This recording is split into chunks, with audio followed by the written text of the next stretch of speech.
Namaku Galang. Setelah lulus kuliah setahun yang lalu,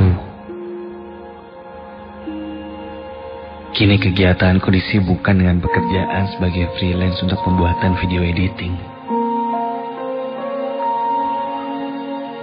Mulai dari wedding, company profile, atau bahkan dokumentasi ulang tahun.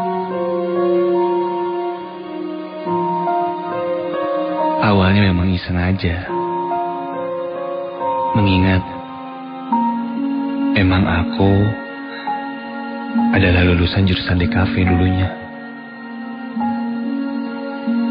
Namun, bisnis ini ternyata cukup menjanjikan. Akhirnya,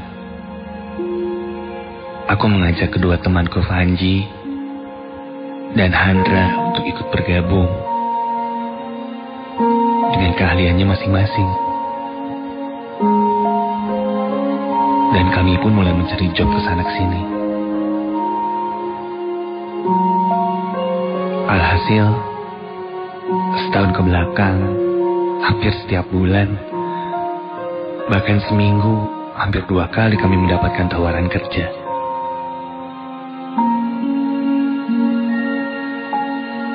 Kerja keras pun dibayar sepadan dengan apa yang kita dapatkan. Sampai akhirnya, kami bertiga memutuskan untuk menyewa sebuah rumah kontrakan untuk menunjang bisnis kami ini. Setelah mencari kesana-kesini, kami akhirnya mendapatkan sebuah rumah kontrakan ya memang cukup lama kosong. Lokasinya sih kurang strategis, namun cukup dekat dengan pusat kota. Membuatku dan temanku pun tidak ragu untuk menyewanya. Apalagi tawaran harganya murah. Langsung sikat. Begitu kata Panji. Rumah kontrakan itu pun kami sewa. Bagai membeli kucing dalam karung. Kami tidak tahu apa yang sebenarnya ada di dalam rumah itu.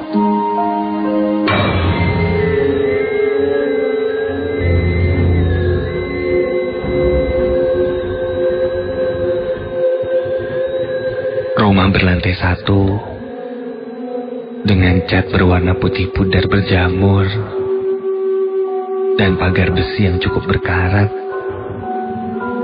Juga taman kecil di depan yang masih tinggi dengan ilalang menjadi PR untuk kami bersihkan.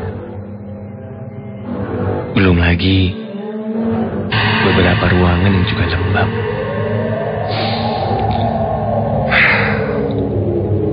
Perlu 2 hari untuk membersihkan semuanya. Sampai akhirnya bisa kami tinggal. Kami pun tinggal di sana, menginap di sana, dan juga bekerja. Waktu pun berlalu. Kira-kira hampir 1 minggu kita sudah berada di rumah itu. Hari itu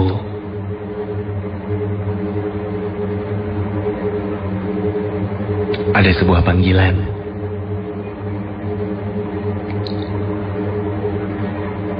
Fanji dan Handra memang bertugas sebagai kameramen dan juga editor. Kami semua merangkap. Kebetulan, karena saat itu aku masih mengerjakan editan, akhirnya Hanta dan Panjilah yang berangkat untuk mengambil gambar di pesta ulang tahun pesanan klien kami.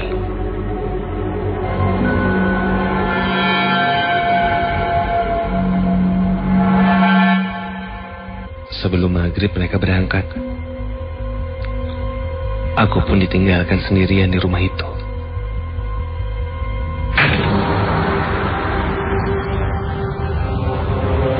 Mataku berkonsentrasi dengan berpuluh-puluh materi editan video company profile yang harus aku bereskan karena deadline.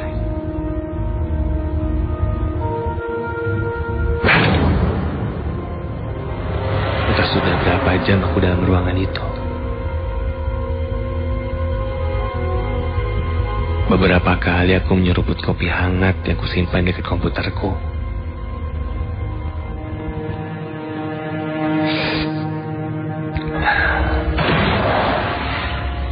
Dan aduh, hujan lagi. Lain. Aku segera men-save semua data yang sedang aku kerjakan. Takutnya mati lampu atau terjadi hal-hal yang tidak diinginkan. Dan tak lama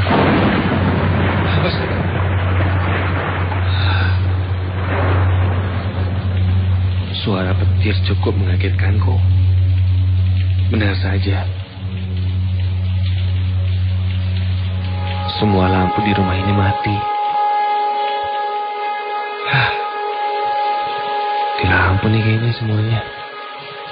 Untung udah di-save kan. Enak banget lagi. Lilin di mana ya?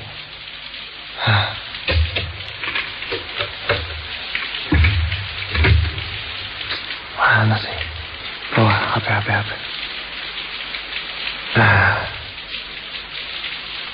Kayak HP aja deh. Cari lilin. Dengan bantuan flashlight dari handphoneku, aku pun menelusuri tiap sudut rumah ini mencari lilin. Aku mengarahkan lampu senter handphoneku ke bawah menerangi langkahku. Tiba-tiba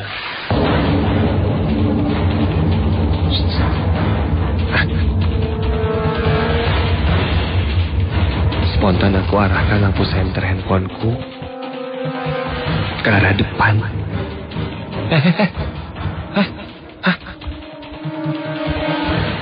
Mengintip timbul lalu menghilang.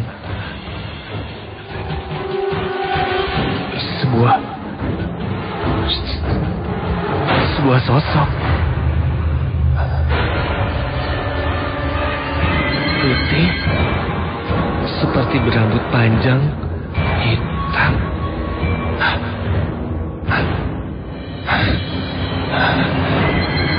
Seketika jantungku langsung berdegup.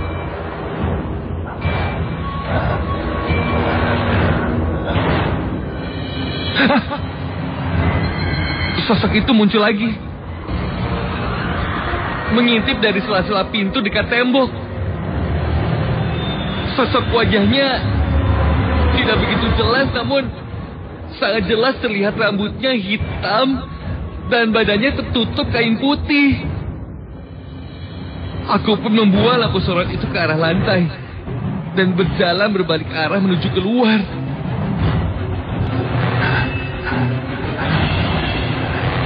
Sampai akhirnya aku pun berdiam di teras.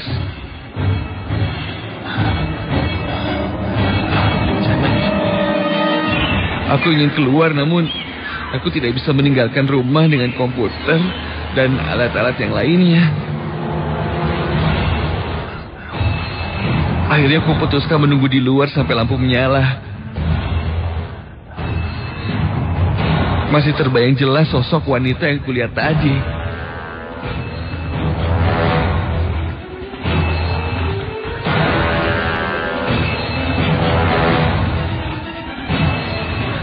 Dan tiba-tiba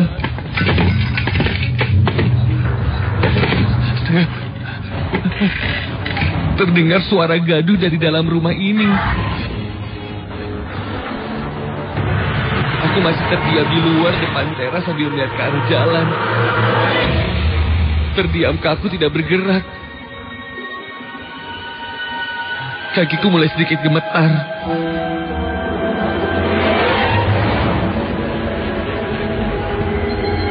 Suara gaduh itu semakin kencang.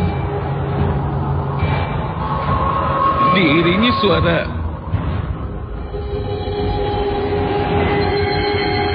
samar seorang wanita.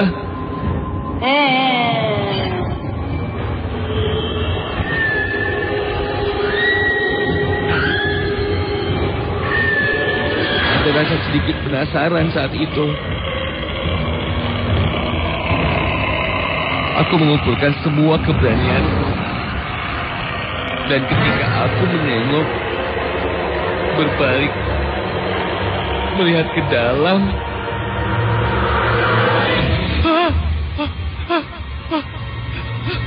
di dalam rumah, dari balik kaca jendela, menempel sosok seorang wanita. Tubuhnya terbalut kain putih kusam, dan rambutnya hitam panjang dengan lidahnya menjulur keluar.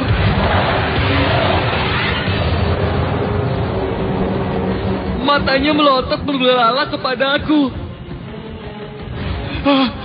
Segera mungkin aku berlari keluar teras dan langsung keluar pagar.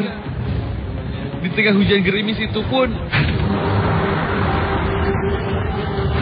aku melihat-lihat lagi ke dalam rumahku, mengintip apakah sosok itu masih ada atau tidak. Jelas yang kulihat hanya gelap. Sampai tak lama lampu pun menyala. Aku beranikan diri masuk ke dalam dengan segera memeriksa keadaan rumah, dan semuanya nampak normal. Tidak ada barang yang pecah ataupun barang yang berantakan. Aku segera mengambil kunci rumah dan mengunci semua pintu. Akhirnya aku memutuskan menunggu teman-temanku pulang di warung bubur yang masih buka dekat sana. Aku sempat bertanya kepada tukang bubur bahwa sebenarnya dulunya itu rumah siapa. Tukang bubur itu bilang, dulu salah satu yang punya rumahnya meninggal. Meninggal di rumah itu. Katanya sih karena sakit. Dan rumah itu tidak boleh dijual atau dikontrakan. Itu pesan almarhum. Aku sedikit merinding mendengarnya. Tapi itu kan kejadian 7 tahun yang lalu. Setelah hampir 2 jam, akhirnya temanku pun pulang. Aku langsung menyambut mereka yang keheranan melihat aku menunggu di luar rumah. Sesampainya di dalam, aku langsung bercerita apa yang aku alami tadi. Belum selesai aku bercerita, tiba-tiba saja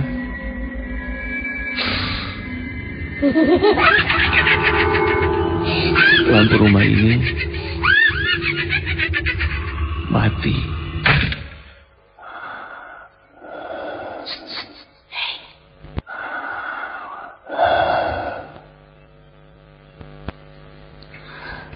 Kami bertiga terdiam.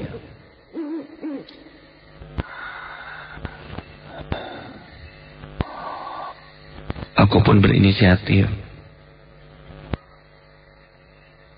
untuk membuka percakapan.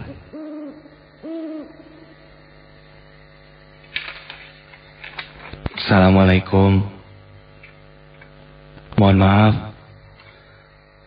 Kita bukan ganggu di sini. Kita cuma tinggal aja di rumah ini. Saya Galang.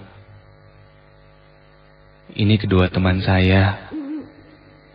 Saya Panji. Saya Handra.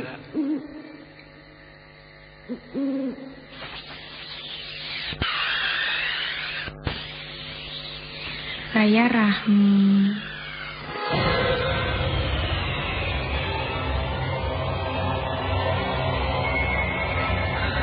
Terdengar oleh kami sebuah suara seorang wanita menyebut namanya Rahmi. Begitu kami mencari ke sekitar, astaga, tepat di tengah antara kami bertiga, di antara tiang langit-langit, tergantung seorang wanita yang terikat lehernya. Lidahnya menjulur keluar.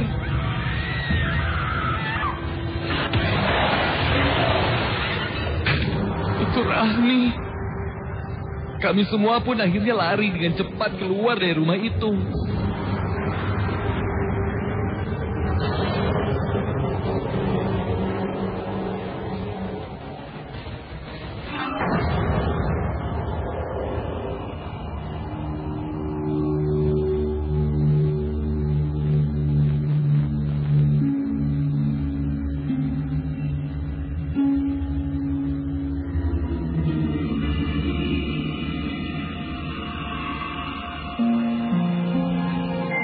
Hari pun berlalu. Akhirnya sebuah kebenaran terungkap. Pemilik rumah ini ternyata bukan meninggal karena sakit, namun bunuh diri. Dan rumah ini memang tidak boleh dijual atau dikontrakan. Namun anak-anaknya tetap memaksa untuk menjual dan mengontrakannya. Meski dengan harga yang murah. Setelah tahu itu, kami segera pindah dari rumah itu.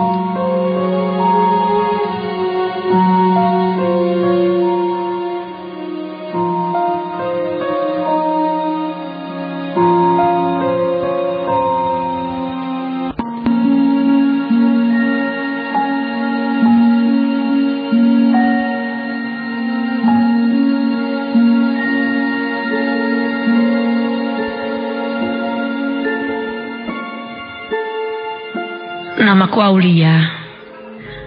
Aku pindahan dari luar kota. Tepatnya dari Batam. Aku pindah ke Bandung karena aku ingin berkuliah di sini. Terlebih, aku juga ingin mencari pengalaman. Awalku pindah, saat itu aku memilih menyewa sebuah apartemen. Namun tidak bertahan lama. Hanya 6 bulan saja.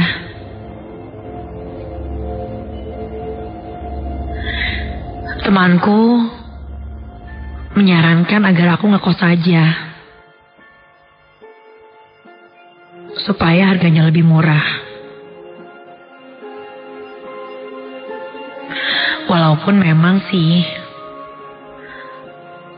kosan yang jaraknya dekat, hampir semua sudah terisi penuh. Mau tidak mau aku harus mencari lagi. Katanya ada yang kosong, tapi agak jauh pasti. Begitu kata temanku. Aku menuruti saja saran dari temanku itu. Mau bagaimana lagi? Tidak mungkin aku menghabiskan uangku untuk menyewa apartemen tiap bulannya.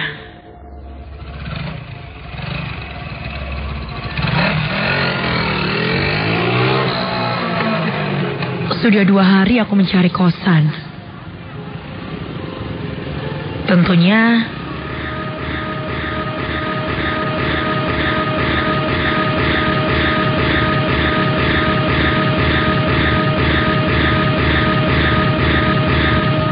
yang ku cari adalah yang kira-kira tidak terlalu jauh dari kampus dan masih kosong.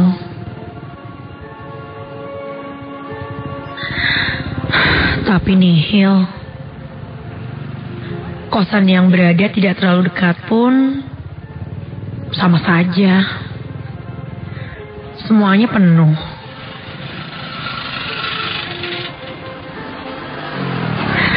Aku terus mencari hingga saat itu pukul 3 sore.